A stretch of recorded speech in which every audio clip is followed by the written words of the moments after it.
दिलेली आहेत. परवा शेतकऱ्यांना असतील किंवा त्याच्या मागच्या आठवड्यात दहीहंडी मंडळांना असतील, कुठेही आश्वासन दिलेली पूर्ण झालेली नाही आहेत. म्हणजे नुसतं आश्वासनं दिली जात आहेत, पण कोणालाही ती पूर्तता होत नाही आहे.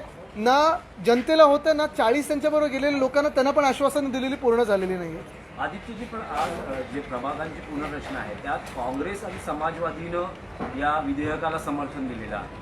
नाही, ती त्यांची भूमिका असू शकते. माझं म्हणणं हेच आहे की निवडणुका कधीही झाल्या आणि कितीही सीट्सवर झाल्या, आम्ही तयार आहोत. पण आदित्यजी, आज कॅटचा ऑडिटचाही निर्णय घेतलाय सरकार झाले, त्याची पूर्ण चौकशी आणि मुख्यत्वे महानगरपालिका टार्गेटवर असेल. नक्कीच होऊ दे ना चौकशी.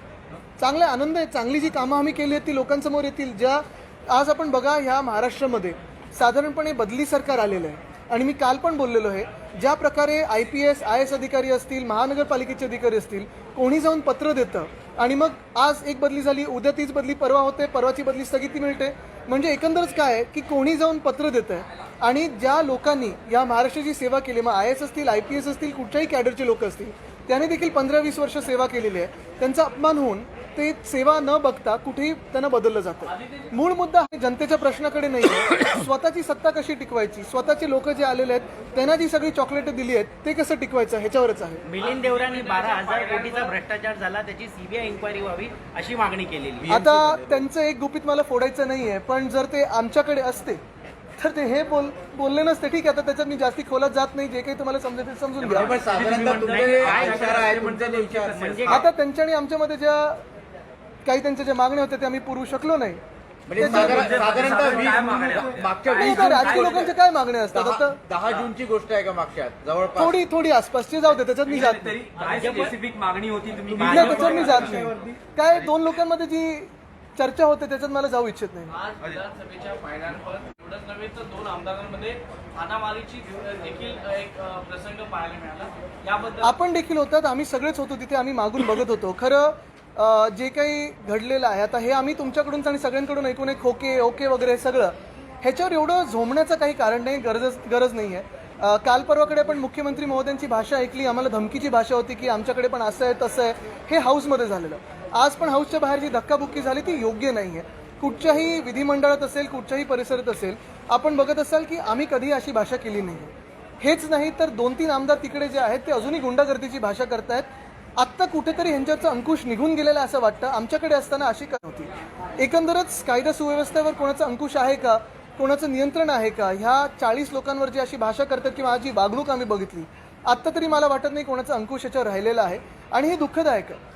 आज जर पायऱ्यांवर आपण बघितलं ते लोक होते ज्यांना काही मिळालेलं नाही आहे आणि कदाचित तेच दुःख असेल त्यांच्या मनामध्ये की आम्ही तिथे जाऊन देखील काही मिळालेलं नाही आहे.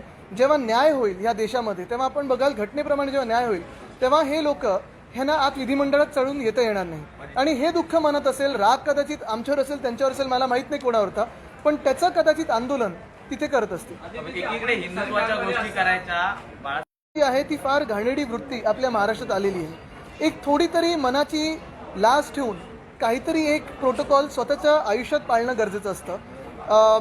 ज्या लोकांनी सगळं काही दिलं, ज्या हिंदू सम्राट बाळासाहेब ठाकरेंनी त्यांना सर्व काही दिलं, त्यांचे आरोप केले जात आहेत. मला आनंद होता एन्क्वायरीचा, कारण जे काही आरोप आहेत त्याच्यातून सत्य बाहेर येईल. मुख्य गोष्ट ही असते की ह्या सगळ्या गोष्टींमध्ये एक टेक्निकल समिती असते आणि ती कायद्याप्रमाणेच जाते. त्याच्यात सगळे एक्स ऑफिसर सगळे मेंबर्स असतात आणि ती कायद्याप्रमाणे जाते. कुठेही मंत्र्याचा त्याच्यात काही हक्क किंवा हस्तक्षेप करायचा काही स्कोप नसतो. तर आनंदात ती एन्क्वायरी होऊ द्या, ते असेल कुठेही होऊ द्या. गेल्या 2.5 वर्षात आम्ही जी कामं केली ती जनतेसमोर आहेत आणि कुठेही काही चुकीचं केलं नाही हे मी अभिमानाने इथे सांगू शकतो.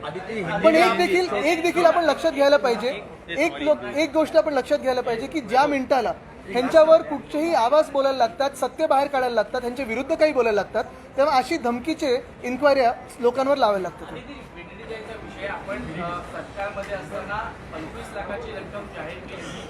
फडणवीसांनी आज असं सांगितलं की 25 लाखापेक्षा कमी रक्कम आहे ती जाहीर केली जाईल आणि एक असं झालेलं आहे. आज मला काही पोलीस बांधव भेटले. खरं तर मी त्यांचे आभार मानतो की आमच्यावर विश्वास ठेवला त्यांनी आणि तिथून त्यांनी रूम्स खाली करायला सुरू केलेले आहे. BDD चाळीचा जो प्रश्न आहे, मग आमच्या परळमधला म्हणजे नामजोशी मार्गातला असेल, वरळीचा असेल किंवा नायगावातला असेल, हा गेले 25 वर्ष रखडला होता. त्याचा पाठपुरावा मी, जितेंद्र रावतजी असतील, आमचे स्थानिक तिकडचे नगरसेवक असतील, मग श्रद्धाताई असतील, सगळेच आम्ही उद्धव साहेबांकडे करून तो मार्गी लावला विषय. त्याचा नारळ देखील फुटला, कामाला सुरुवात झाली.